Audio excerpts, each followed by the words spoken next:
ব্যাগপত্র গুছিয়ে আজকে চলে যাচ্ছি মুন্সিগঞ্জ। মায়ের বাসা থেকে আজকে মুন্সিগঞ্জের উদ্দেশ্যে রওনা হয়েছি।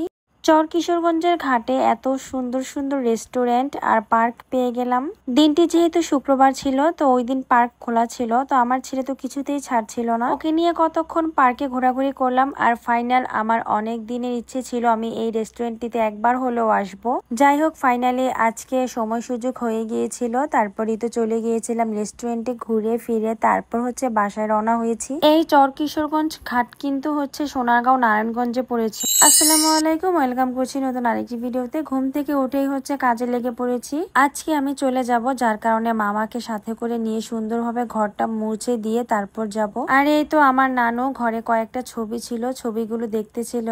কয়েকটা পুঁইশাক নিয়ে আসছিল আমার ছোট বোন, তো আজকে পুঁইশাক নদীর চিংড়ি মাছ দিয়ে রান্না করা হবে। সকালবেলায় মামা এই মাছগুলো নিয়ে আসছিল আজকে। আমার মায়ের বাসা যেহেতু নদীর পাশে, তাই এখান থেকে কিন্তু তরতাজা নদীর মাছ খাওয়া যায়। আর নদীর মাছ আমার কাছে খুবই মজা লাগে। চলে আসছি পুঁইশাক কেটে ধুয়ে নেওয়ার জন্য নদীতে। আর এই পুঁইশাক গুলাও কিন্তু একদম ফ্রেশ ছিল, তরতাজা, কোনো ভেজাল ছিল না। এইগুলা হচ্ছে বাড়িতেই বোনা ছিল। আমার মাই রান্না করতেছিল, আর আমার ছোট বোন এইদিকে এক এক করে রান্না ঘরে নিয়ে আসতেছিল। তো এখানে হচ্ছে আজকে ভাত রান্না করা হয়েছে চিংড়ি মাছ পুঁইশাক দিয়ে, আর হচ্ছে বাইলা মাছ রান্না করা হয়েছে। নদীর বাইলা মাছ কিন্তু টমেটো আর পেঁয়াজ দিয়ে রান্না করেছিল, এটা খেতে খুবই মজার ছিল। দুপুর বেলায় সবাই সব কাজ শেষ করে একসাথে খেতে বসেছি। আমি চলে যাব শুক্রবার, মানে আজকে। আমার ছোট বোন চলে যাবে শনিবারে। তারপর আমার নানু আর মামাই থাকবে বাড়ির ভিতরে। আর যাওয়ার সময় একটা আকাম হয়ে গিয়েছে, তো খাটটা ভেঙে ফেলেছি। খাটটা যেহেতু অনেক আগের ছিল, তাই ভেঙে গিয়েছে। আর এই দিকে যাওয়ার আগে নানুকে অনেকগুলো আদা রসুন ব্লেন্ডারে ব্লেন্ড করে দিয়ে তারপর যাব। 4টার দিকে আমরা বের হয়ে যাই। প্রথমে আমরা এখন বাঘাইকান্দি যাব, তো বাঘাইকান্দি থেকে ওখান থেকে হচ্ছে রসুলপুরের ঘাটে যাব। তারপরে হচ্ছে রসুলপুর ঘাট থেকে যাব হচ্ছে গজারিয়া ঘাটে। তারপর ওখান থেকে হচ্ছে চরকিশোরগঞ্জের ঘাটে। চরকিশোরগঞ্জ থেকে হচ্ছে মুক্তারপুরের যাব। তারপর মুক্তারপুর থেকে মালখানগর এন্ড তারপর তালতলা। তারপর আমার বাসায় চলে যাব। চলে আসলাম গজারিয়া ঘাটে। আর গজারিয়া ঘাটে মাঝখানে নদীতে ট্রলার এত নাচানাচি করতেছিল, কি বলবো। ট্রলার পার হয়ে চলে আসলাম। আর এইদিকে রাস্তায় গাড়িতে উঠবো, কিন্তু এই পার্ক দেখে আমার ছেলে তো কিছুতেই থাকতেছিল না, ও পার্কে যাবে। জনপ্রতি 30 টাকা করে দিয়ে তারপর আমরা পার্কে এন্ট্রি নিলাম। এইখানে কয়েকটা রাইড ছিল, তো এই রাইডে আমার ছেলে উঠবে, তো যার জন্য আমাকে এখানে 20 টাকা দিতে হয়েছে। আর এক পাশে ছিল এই রাইড, তো এই রাইডটাতে উঠে মহিলাগুলো এমন ভাবে চিল্লাচ্ছিল, যেখানে আমার ভয় লাগবে সেখানে আমি উঠতে কেনই যাব। তারপর এত পরিমাণে গরম লাগতেছিল, তো এখানে একটা জুসের দোকান ছিল, তো আমি এখান থেকে একটা লাচ্ছি অর্ডার করেছিলাম। কেউই খাবে না লাচ্ছি, জাস্ট আমি শুধু একা একটা লাচ্ছি নিয়ে নিয়েছি। তারপর হচ্ছে এই ঘোড়াটা ছিল ফ্রি, এটা ওই 20 টাকার রাইডের মধ্যেই ছিল। কিছুক্ষণ ঘোরাঘুরি করলাম, তারপরে এখানে হচ্ছে আমার ছেলে দোলনায় উঠবে। আর এইদিকে কিন্তু সন্ধ্যা হয়ে যাচ্ছিল।